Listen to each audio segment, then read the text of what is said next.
kahit 2028 matapos hindi ako makilala ng ating Pangulo, hindi mahalaga sa akin yon, hindi ako magtatampo dahil nandito ako hindi para pansinin niya kung hindi para suportahan po siya. Tuloy po natin.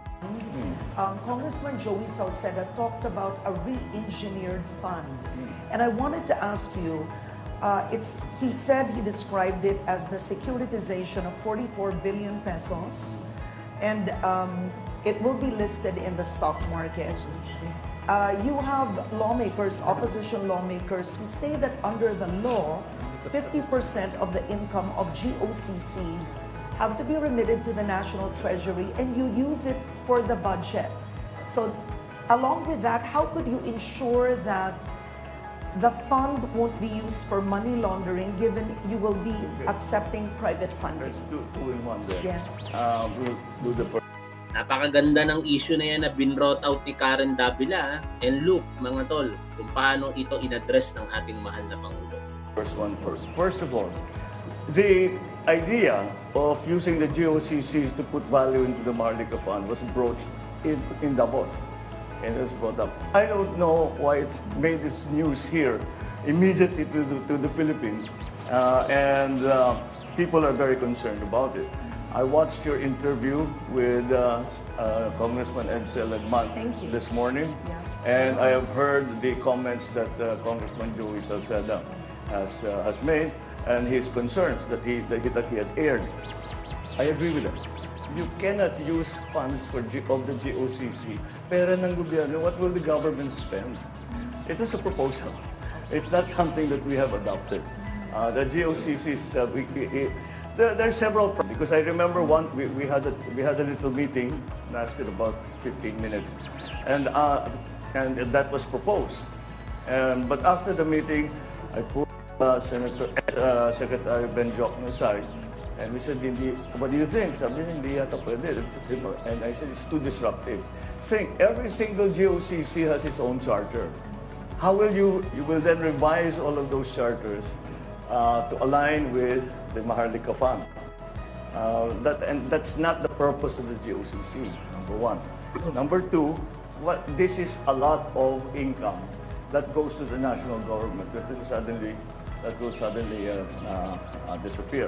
So that will be it will not disappear. It will go into the Maharlika Fund and cannot be used for the budget of the national government.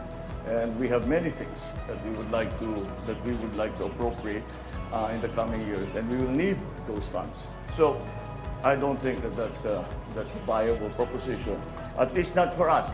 I've seen, I know that there are other sovereign wealth funds that did it that way, but it's parang hindi bagay sa atin yun. Kaya we are a little lukewarm about that idea. The worry about the fund being used as a money laundering device implies that private monies will be put into the fund. But yes, private monies will be involved with the fund, but it's not a savings account that you just put it there and it stays there. No, what will happen is the Maharlika Fund will serve as the seed fund for the sovereign wealth fund, and the 40 billion, 30 billion, 40 billion, whatever it may come to at that point, is going to serve as the seed money for the fund.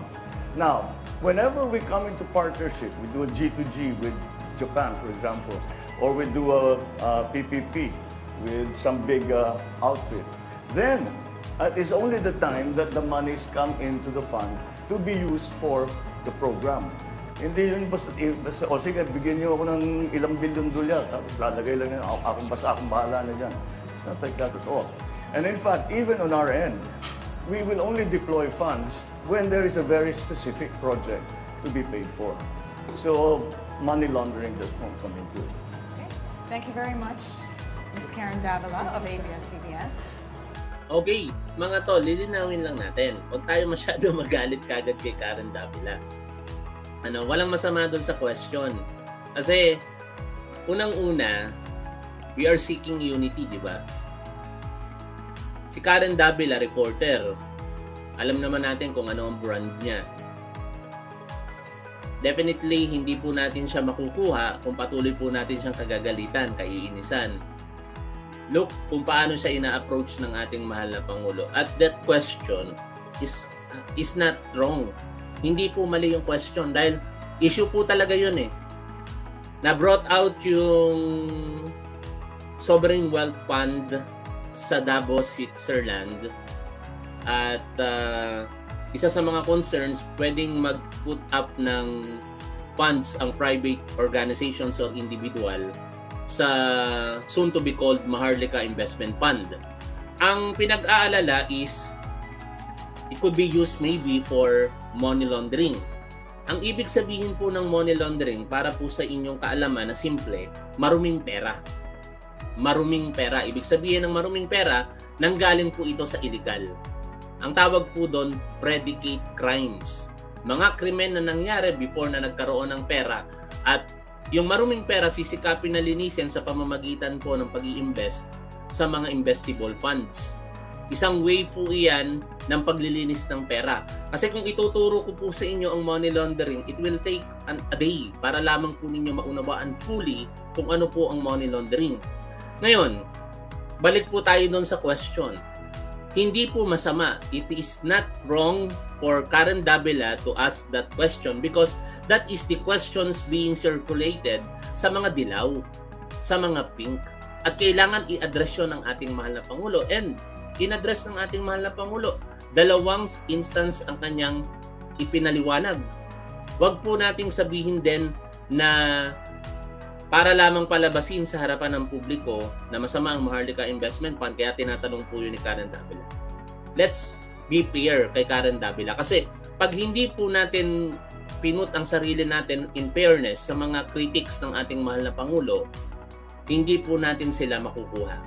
Yung mga anti-Marcos na talagang wala namang ginawa, katulad nung kaninang hinight ko sa YouTube, wag na natin i-entertain yun. Pero itong mga critical, kaya nga po critics, hindi po pwedeng isang tao hanggat maaari, oo lang ng oo. Kaya nga ako, hindi ko po dinedeklarang loyalista ako eh.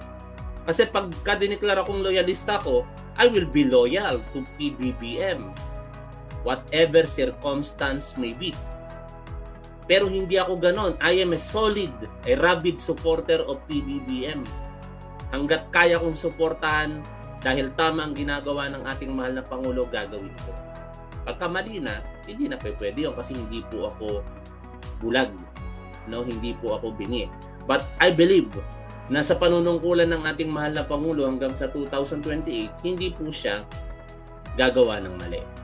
At narinig naman natin yung napakagandang paliwanag dito ng ating mahal na Pangulo, di ba? Hindi mangyayari na magkaroon ng money laundering sa Maharlika Investment Fund sapagkat napakarami itong safeguard. At hindi ka basta-basta pwedeng mag-put ng funds dyan. Unang-una, gobyerno ang nagmamanage niyan. May mga board of trustees, chairperson, vice chairperson. Eh kung ikaw, meron kang maruming pera, just para malinis yon, ipuput mo dyan, mahuhuli ka. Kaya malabo pong mangyari yun.